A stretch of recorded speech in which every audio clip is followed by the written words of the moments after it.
उदयपुर में बढ़ते कोरोना संक्रमण पर अंकुश लगाने के लिए जिला प्रशासन के साथ अब पुलिस भी पूरी तरह से एक्टिव हो गई है। उदयपुर में पुलिस शहर में बढ़ते संक्रमण पर अंकुश लगाने के लिए आम जनता को जागरूक करने के साथ ही लापरवाह लोगों पर कार्रवाई भी कर रही है। इस कार्रवाई के तहत उदयपुर पुलिस ने अब तक 918 लापरवाह व्यक्तियों की गिरफ्तारी की है। साथ ही कोरोना गाइडलाइन का पालन नहीं करने पर पुलिस ने अब तक 1,38,13,900 रुपए का जुर्माना वसूला है। बता दें कि उदयपुर पुलिस ने यह जुर्माना अनलॉक की प्रक्रिया लागू होने के बाद से अब तक MB एक्ट के तहत वसूला है। उदयपुर पुलिस ने यह कार्रवाई सार्वजनिक स्थानों पर फेस मास्क नहीं लगाने, सार्वजनिक स्थानों पर थूकने, सोशल डिस्टेंसिंग की पालना नहीं करने और राज कार्य में बाधा करने वालों के खिलाफ की है। साथ ही बढ़ते संक्रमण पर अंकुश लगाने के लिए शहर के मुख्य मार्गों पर नाकेबंदी के साथ ही रात्रि गश्त बढ़ा दी गई है, ताकि अपराधों पर अंकुश लगने के साथ ही संक्रमण को भी रोका जा सके।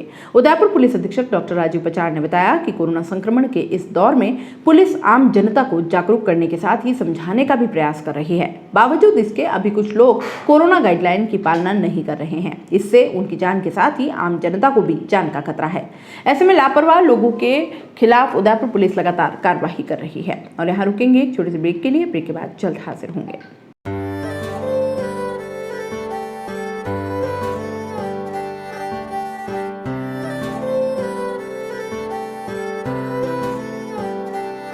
मारे आंगणे की तू है लाडली, मारे बगिया की तू है एक कली।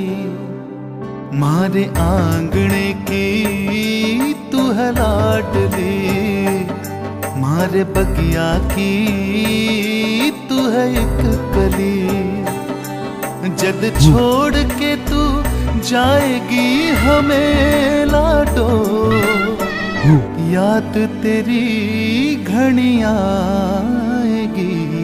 मारे आंगणे की तू है लाडली, मारे बगिया की तू है एक कली। सोजतिया ज्वेलर्स, रिश्तों को नहीं दिलों को जोड़े। ब्रेक के बाद आपका स्वागत है। संगीत से जुड़े कलाकारों को मंच उपलब्ध कराने वाली UIT ने 41 वर्ष पहले पंचवटी क्षेत्र में महाराणा कुंभा संगीत परिषद को जमीन आवंटित की थी, लेकिन संस्थान ने यहां 10 दुकानें बनाकर व्यावसायिक उपयोग करना शुरू कर दिया। एरिया निगम को हस्तांतरित होने पर निगम ने नोटिस दिया तो संस्थान ने संतोषप्रद जवाब नहीं दिया। इस पर निगम की टीम ने शुक्रवार सुबह दुकानें सीज कर दी। इन दुकानों में musical instrument, photo studio, eMitra और ट्रैवल के ऑफिस चलाए जा रहे थे। निगम ने पिछले दिनों ही हिरणमंगली क्षेत्र के तुलसी निकेतन परिसर में भी ऐसी ही कार्रवाई की थी।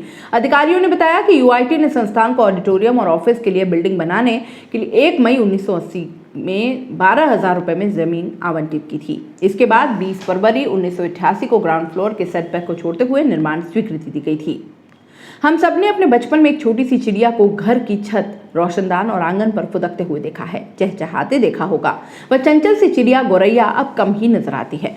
वर्तमान समय में ऊंची ऊंची इमारतों और बढ़ते शहरीकरण ने उसका घरौंदा छीन लिया है। इसके संरक्षण के लिए विश्व भर में आज का दिन यानी कि 20 मार्च विश्व गौरैया दिवस के रूप में मनाया जाता है। इसका उद्देश्य गौरैया और अन्य पक्षियों के प्रति जागरूकता बढ़ाना है। इस साल की थीम आई लव स्पैरो है, यानी कि मुझे गौरैया से प्रेम है।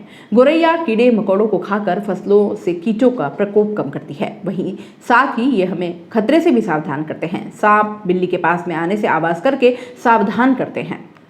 गौरैया 6 तरह की पाई जाती है: house sparrow, Spanish sparrow, सिंड sparrow, russet sparrow, dead सी राज्य पक्षी और ट्री स्पैरो।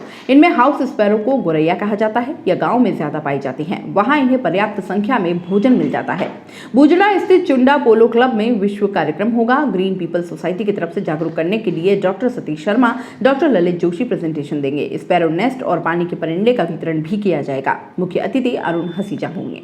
सरकारी कार्यालयों में विभिन्न स्तरों पर होने वाली जनसुनवाई और सरकारी कार्यालयों में लंबित जनता से जुड़ी समस्याओं के त्वरित निस्तारण के लिए अब हर सरकारी कार्यालय में अधिकारी 1 घंटा जनता से मिलेंगे। जनसुनवाई में पेयजल, विद्युत, स्वास्थ्य, नाली, सफाई, खाद्य सुरक्षा, सामाजिक सुरक्षा, सड़क आदि से जुड़ी समस्याओं को प्राथमिकता दी जाएगी। जिला कलेक्टर चेतन देवड़ा ने बताया कि जिला स्तर से लेकर उपखंड स्तर तक के अधिकारी प्रत्येक कार्य दिवस को अपने कार्यालय में उपस्थित होने वाले आमजन से शाम 3 से 4 बजे तक मिलेंगे और जन सुनवाई कर समस्याओं का निस्तारण करेंगे। मुख्य सचिव निरंजन आर्य ने हाल ही में इस बारे में आदेश जारी किए हैं।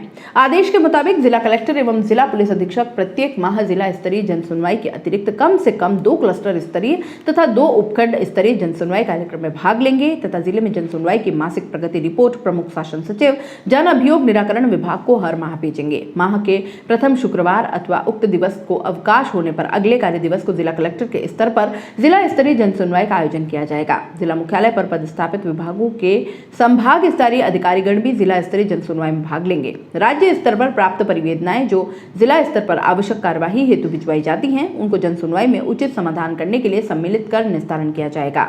लोक सेवाएं सहायक निदेशक दीपक मेहता ने बताया कि ग्रामीण क्षेत्रों में जनता से जुड़ी समस्याओं का त्वरित निस्तारण के लिए 10-10 ग्राम पंचायतों के क्लस्टर्स तैयार कर जिला कलेक्टर को अनुमोदन के लिए भिजवाए जाएंगे।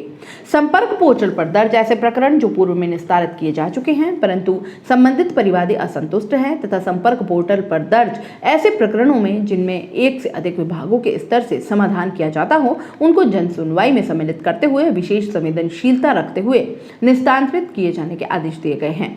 आदेश के अनुसार परिवादियों को प्राप्ति रसीद देना तथा प्राप्त परिवेदनाओं को संपर्क पोर्टल पर जन सुनवाई तिथि के 3 दिवस में आवश्यक रूप से दर्ज किया जाना आवश्यक है। माह के अंतिम शुक्रवार अथवा अवकाश होने पर अगले कार्य दिवस को विधायक एवं उपखंड अधिकारी के स्तर पर उपखंड स्तरीय जन सुनवाई का आयोजन किया जाएगा।